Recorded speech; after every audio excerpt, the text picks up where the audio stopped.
Mengapa kejawen tidak memiliki kitab suci? Saya pernah mendapatkan pertanyaan dari beberapa orang, kitab suci orang-orang kejawen itu apa sih?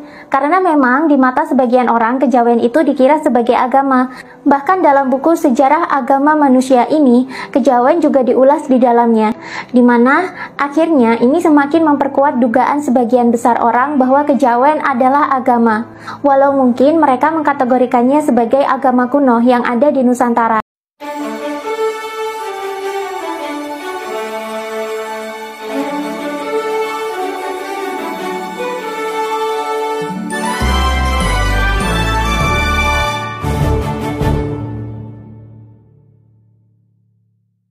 Kejawen sendiri sebenarnya lebih ke filosofi. Istilah kejawen sendiri sebenarnya memiliki makna yang berbeda dengan yang dipahami oleh masyarakat kebanyakan. Banyak orang mengira kejawen adalah agama atau kepercayaan paling kuno dari Jawa yang sudah ada sebelum agama-agama luar masuk ke Nusantara.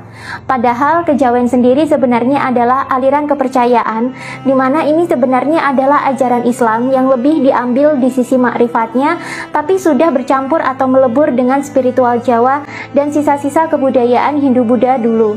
Istilah kejawen ini populer setelah Sunan Kalijaga menyebarkan ajaran Islam dengan mengedepankan ajaran tasawufnya yang sudah dicampur dengan spiritual Jawa dan tradisi-tradisi Hindu-Buddha peninggalan zaman Majapahit dulu. Istilah kejawen ini eksis setelah kerajaan Majapahit sebagai kerajaan Hindu-Buddha terakhir di Nusantara runtuh dan digantikan dengan kerajaan-kerajaan Islam setelahnya. Kalau kalian mencari agama atau kepercayaan tertua yang ada di Jawa, itu namanya Kapitayan. Kapitayan sendiri artinya adalah kepercayaan terhadap Tuhan Yang Maha Esa, di mana sebenarnya ini lebih bersifat filosofis dan sangat spiritual, tidak seperti agama yang kompleks dengan ritual-ritual, kredo, dan struktur organisasi yang kaku dan mengikat. Kapitayan justru bersifat bebas dan personal, bahkan di dalamnya tidak ada ritual-ritual khusus untuk menyembah Tuhan, berbeda dengan kejawen yang masih banyak ritual untuk tujuan penyembahan Tuhan dan peningkatan kesadaran spiritual. Lalu apa yang menjadi kitab suci dari Kapitayan atau kejawen? Jawabannya, kejawen dan Kapitayan tidak memiliki kitab suci khusus yang dikultuskan dan dijaga ketat kesuciannya seperti pada agama-agama lain di Indonesia. Lalu bagaimana orang-orang kejawen dan Kapitayan menyebarkan ajaran spiritual mereka? Bukankah kitab suci itu adalah panduan bagi pemeluknya untuk memahami sebuah agama dan kepercayaan? Mengapa kejawen dan Kapitayan tidak punya kitab suci? Kalau kalian baca buku mistik kejawen ini, kalian akan menemukan jawabannya. Bagi penghayat spiritual dan kepercayaan dari Jawa ini, memang kita tidak menemukan kitab suci apapun.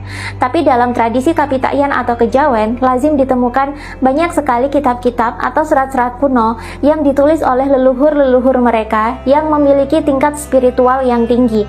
Dan biasanya isi dari kitab atau tembang ini bisa dilagukan.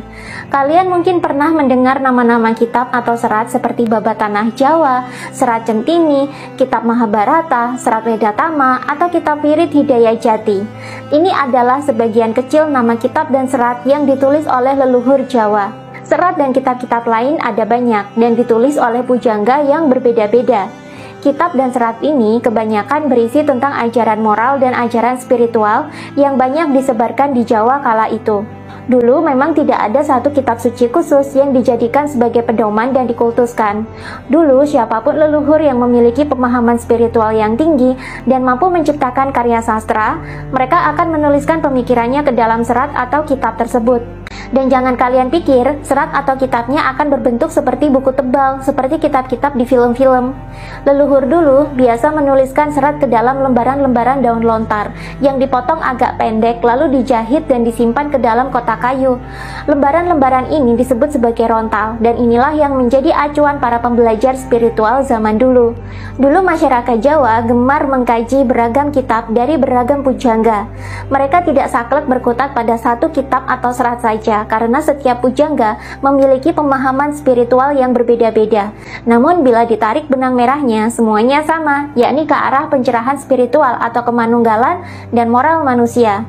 Dan format penulisan serat atau kitab ini ditulis dalam bentuk karya sastra tembang, sehingga dalam satu lembaran daun lontar yang kecil bisa memuat banyak pesan dan makna.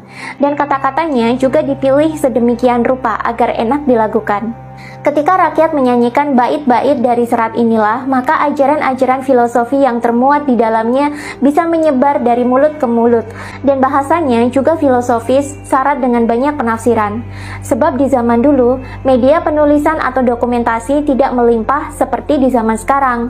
Dulu, untuk bisa menghasilkan satu kitab saja, leluhur kita harus membuat kertas sendiri dari daun lontar, lalu ditulis tangan, dan membuat kotak kayunya sebagai cover dan penyimpanan.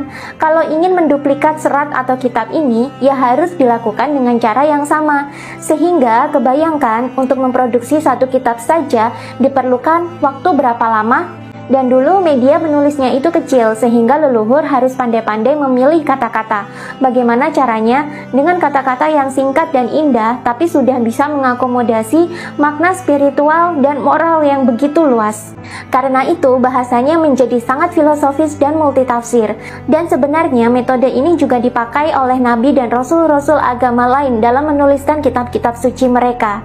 Itulah kenapa bahasa dari kitab suci itu kerap kali filosofis, puitis, dan multitafsir.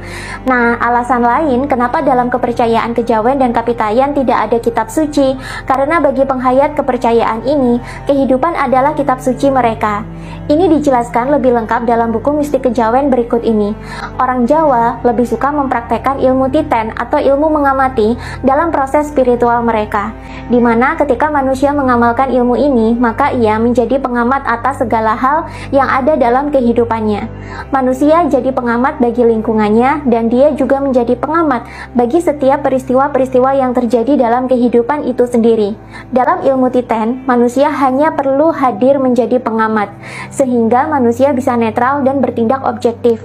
Dengan kemampuan pengamatan ini, manusia jadi bisa mengambil hikmah dari setiap hal yang terjadi dalam kehidupannya.